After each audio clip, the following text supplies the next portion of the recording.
So for more on this, I'm now joined by retired FBI intelligence manager, Brigadier General Chris Eddy, as well as the executive director of the Association for the Study of the Middle East and Africa, Asaf Romarowski, and former Israeli government spokesperson, retired IDF Colonel Miri.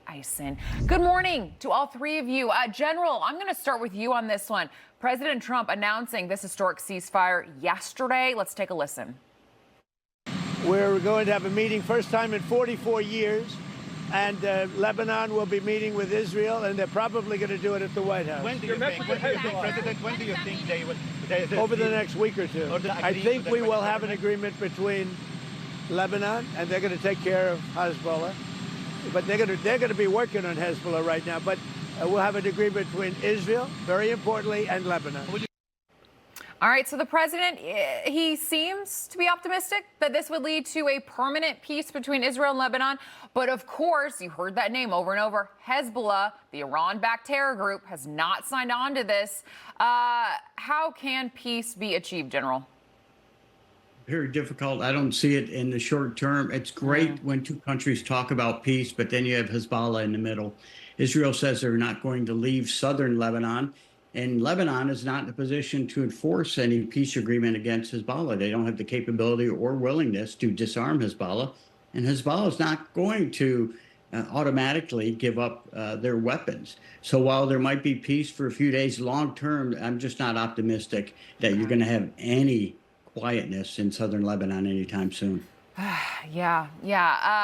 Colonel, so as we just kind of heard the general touch on, the IDF will not be withdrawing from southern Lebanon during this ceasefire. Let's take a look at this map we're going to put on the screen right now. I mean, we can see that the Israelis have created a kind of a buffer zone that pushes the Iran-backed terror group Hezbollah further north from Israel's border. What do you make of that move? Do you think that that is enough to keep the ceasefire in place for the full 10 days?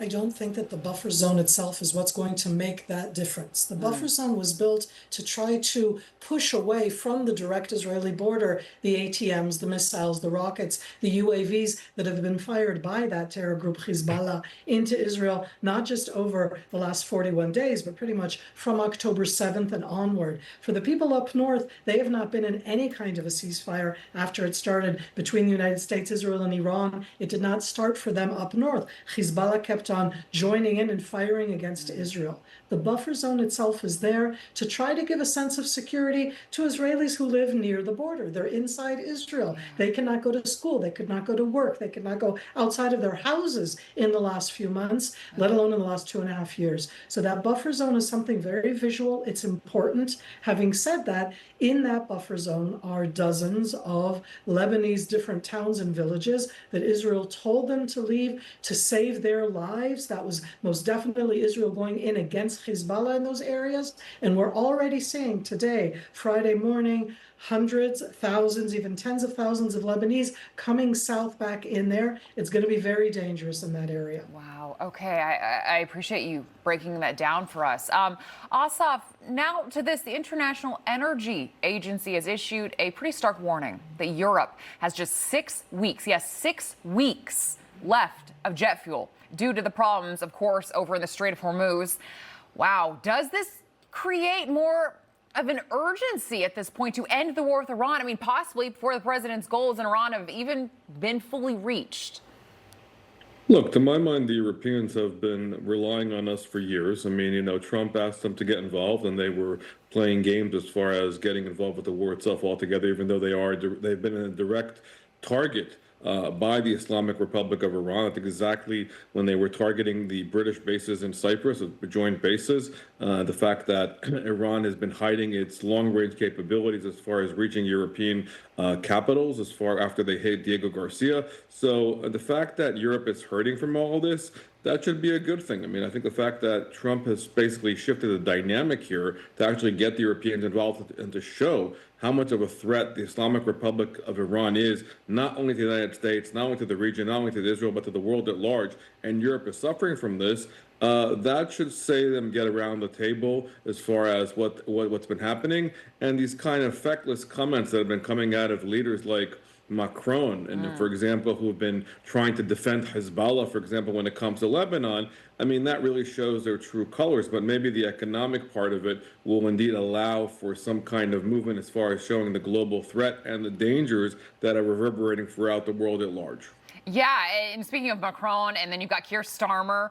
They're supposed to be hosting kind of a roundtable talk today in regards to the Strait of Hormuz. We'll see where that goes. Again, a little late.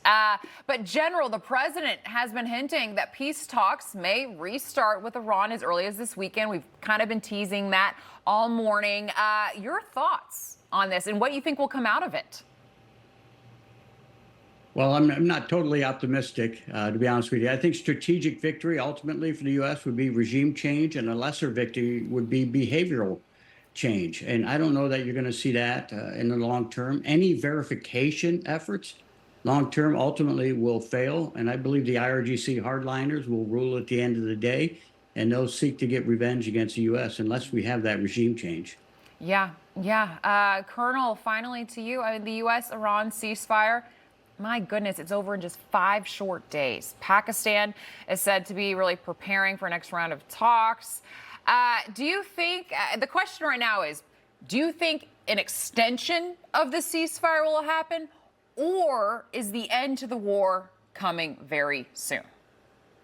We feel inside Israel the difference inside the ceasefire. It directly impacts us. We were hit by those Iranian regime missiles, let alone by Hezbollah, the proxy of Iran. So we're hopeful. But I'll remind you that next week in Israel is our Memorial Day, our Independence Day. These are really important times for us. We want the quiet on the one hand, but in Israel there was enormous support, not for war, but for the idea of what that war was going to bring, of that regime change that the general just spoke about. So there's a certain sense inside Israel that we haven't done enough, that didn't arrive at that regime change. That regime still calls for our annihilation. And next week is our 78th anniversary, and we're going to celebrate it.